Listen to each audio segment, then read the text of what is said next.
Good evening. I'm Janet Chandler with the Cullman Tribune, and I'm here to read you a bedtime story tonight. Tonight I'm going to be reading from Great Black Heroes, 5 Brilliant Scientists.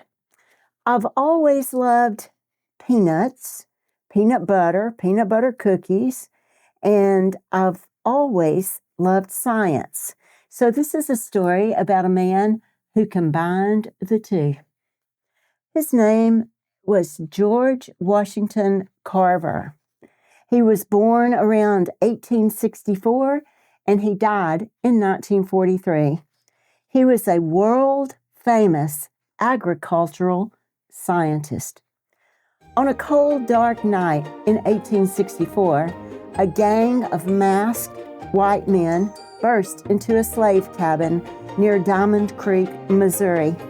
They surrounded a baby named George and his mother, Mary Carver. "Please don't hurt my baby," cried Mary as she held the sickly boy in her arms. The men ignored her. They were slave raiders. They kidnapped slaves and sold them in different states. The gang snatched Mary and George and rode off into the night. Moses Carver, a white slave owner, owned Mary, George, and Jim, George's older brother. Moses sent a man to search for Mary and George. The man found the cold and sick baby boy, but George and Jim never saw their mother again. Moses and his wife Susan cared for and raised the boys. The more George grew, the more curious he became. Young George spent a lot of time outdoors looking at plants. How do flowers get their color? George wondered. What makes plants grow?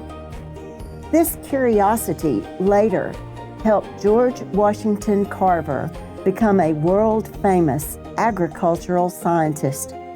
Young George was very smart. He grew all sorts of plants in his garden. If they were dying, he made them healthy and strong. "George sure has a way with plants," everyone said. They called him the plant doctor. When George turned 12, he left home to go to school. Though slavery had ended in 1865, many schools would not accept blacks. So George traveled all over Kansas to find black schools. Kind families took him in while he studied. He washed clothes and cooked to earn his keep. In 1886, George graduated from Minneapolis High School in Minneapolis, Kansas. He was 22 years old. The next year, George was accepted to study at Simpson College in Indianola, Iowa. George studied art at Simpson, but he was still curious about plant life. So in 1891, he went to Iowa State College of Agriculture in Ames, Iowa. There, George studied plants and farming. He graduated in 1894.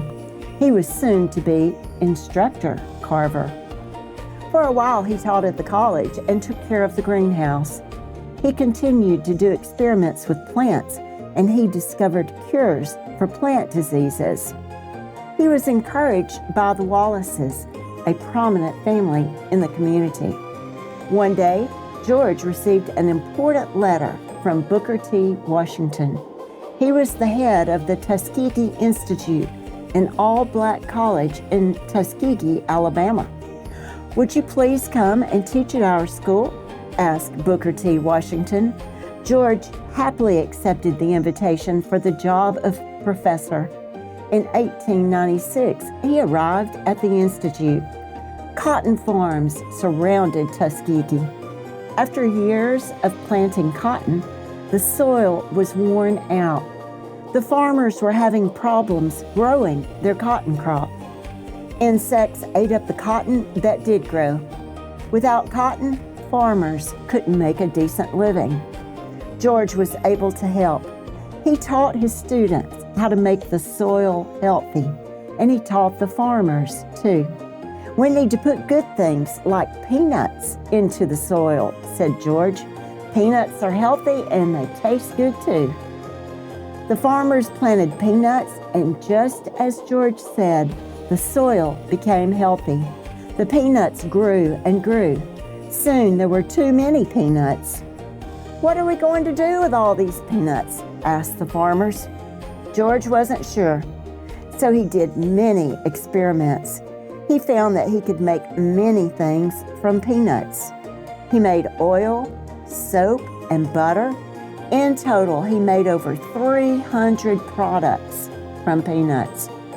Professor Carver's research helped change the way farmers planted their crops all over the South. He was invited to speak about his work with peanuts to the United States Congress. The professor studied other crops too. He made 118 products from sweet potatoes, flour, starch, and rubber, to name a few. Because of his research, sweet potatoes and peanuts became the biggest selling crops in the South. Soon George was written about in newspapers everywhere. Colleges invited him to speak. People sent him money for research. Important businessmen, such as Henry Ford, who designed cars, and Thomas Edison, a famous inventor, offered him jobs. But George did not take the jobs. He wanted to teach. George continued to teach until he was very old. Professor George Washington Carver died on January 5, 1943. He had taught at the Tuskegee Institute for 47 years. Some of the products made from peanuts by George Washington Carver are instant coffee, flour, paints, vinegar, wood stains, butter, lotion, shampoo, cooking oil, shaving cream, cocoa, milk, soap, glycerin, and ink. He was a very famous scientist, and I thank him for all the things that he brought to our lives through peanuts. I hope you have a good evening, sweet dreams, and if you don't have any peanut allergies, try to eat a good peanut butter cookie. Good night.